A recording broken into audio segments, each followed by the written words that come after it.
Alright, before we get into the video, I'm going to talk to you guys about foottrading.co.uk, our trading site that's there to help you guys make millions of coins throughout FIFA 22. We've already got people in the Discord that are sitting well over 5 million TP with millions of coins on their account, basically building and trading and doing whatever they want on this game without spending their hard-earned money on FIFA points.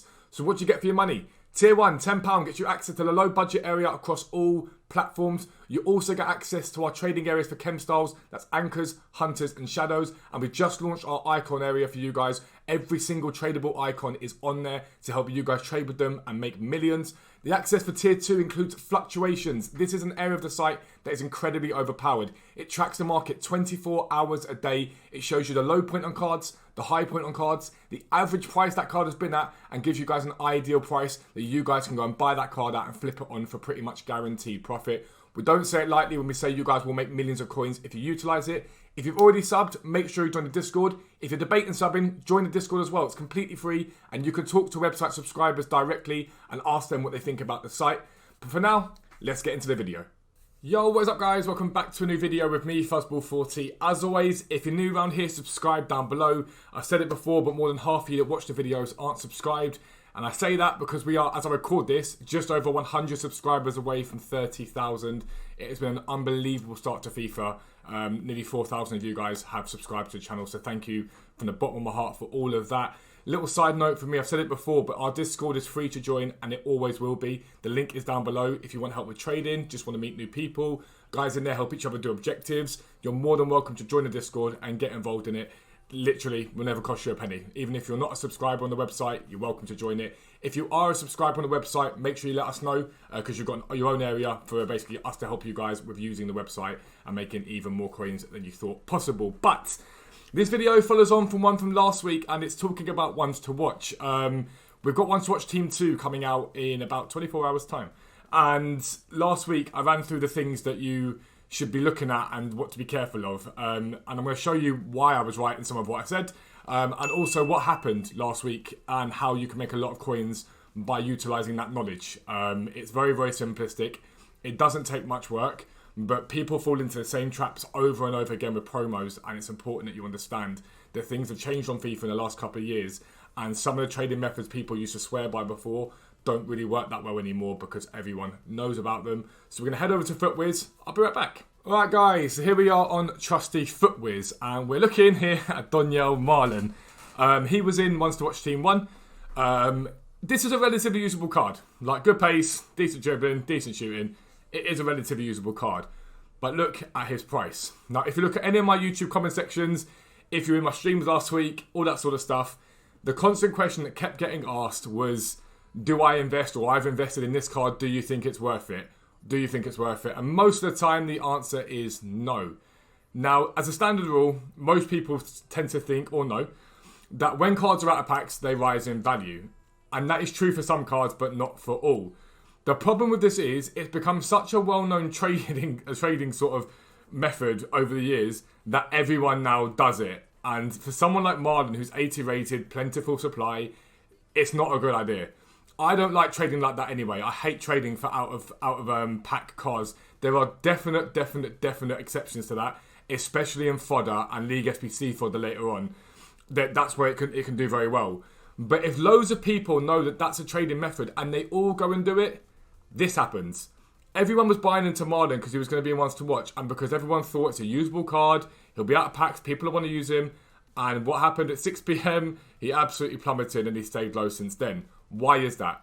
Loads of people go and buy him, 6 PM comes round, people that don't know what they're doing with trading or people that do know what they're doing but maybe panic or whatever, all started listing him very, very quickly. And within an hour, he'd gone from like 2,300 to about 1,200 on Xbox.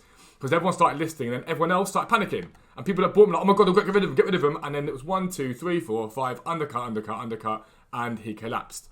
Now that's not to say there wasn't money to be made in Marlon.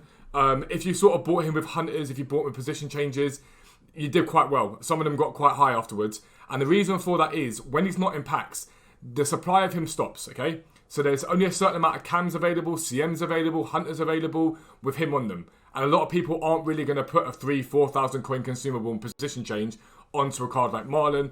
So it did relatively well. Those that won out, bought in these sort of areas here, when the drop was there because hunters and position changes were plentiful. There was so many on the market. You could buy there, wait a day, and then sell them on with that sort of 1,000, 1,500 coin gap. It was never going to be the shout, and I warned about it in the video previously because so many people now know about this method, and it's not good. But outside of that as well, there's a lot of coins early on in FIFA now compared to other FIFAs before. So cards like Marlon, they don't really have that much demand because you can go and get someone better pretty quickly. People are already outdoing these sort of cards. Whereas you had cheap beasts back in the day and whatnot, now you've literally got people that are 100, 200k into the first day or two of FIFA, and they can go and buy someone much better than Marlon or much more usable than Marlon, and he's not someone that's massively in demand. If we look at Upamecano, exception to this though, if you look at him, he rose. He climbed and climbed and climbed, and he's gone from sort of an average of 17.9 to 22k. He's done well. Why is that? Because he's already quite expensive in the first place. Not a lot of people have got 17,900 coins to put into a card that they're going to hold for 3, 4, 5 days. He's less invested in because people haven't got that sort of coin spare. So he's done relatively well. Does that mean it's a guarantee that every 82 you get is going to be a good shout? No, not at all. But he was a better shout. Now, why do I think he's more usable? I might sort of bet more investable even. Because he's a very good centre-back. 81 pace, 81 defending, 81 physical. He's very, very usable. And even at this stage of the game, there aren't many centre-backs that are much, much better than him. So he's very, very strong to use and buy. He links to Lacroix, he links to Klosterman. The Bundesliga this year is very, very strong. And so he's not a bad buy at all. But I want to just show you Alphonso Davies. Quite a few people said to me they bought Davies as investments to link to Upamecano's ones to watch. And was it a good idea? And I said no at the time, and I maintain that. 58... all the way down now to 49.5. Why is that? He's an 82 rated card. Yes, he's good. Yes, he's valuable. But in amongst the promo, he's going to get packed so often because people are opening up promo packs all the time, trying to pack ones to watch, and someone like Davies will get packed very consistently and he's only going to drop off in value. Now, is this drop significant? It's a decent chunk. Does he stay at 49? Potentially not, because weekend leagues come and he might climb. But I'd just be mindful about this. When you're buying into cards and investing in them, these lower end cards don't tend to do so well, especially link investing because they get packed so often. Exception to that, someone like Steven Bergwijn. If you look at him last week, he's basically fodder price. He's a little bit over that, but you could have got him cheaper than this without a doubt, cheaper than 575 and 450. Because people are using him in the advanced SBCs, in the daily SBCs, and really when you buy someone like this, there's very little risk involved. If you're buying on PS, you're looking at maximum sort of 50 coins you're going to lose. On Xbox, 100, 150 coins. There's very little risk in buying someone like Bergwijn because you're only losing a minimum amount of coins because they're not far off discard anyway. And if you look, he climbed. He went up and up and up. And he's up near enough double what he was before. On PlayStation, he's absolutely rocketed. He's through the roof on PlayStation, 1,900 coins. And so these ones can be quite good investments, especially if they're no risk. If you're buying a card that's near discard, it's not a problem. Saul, again, I want to show you him. 2,300 coins, just flatlined. There was nothing really in him. He didn't really climb or drop.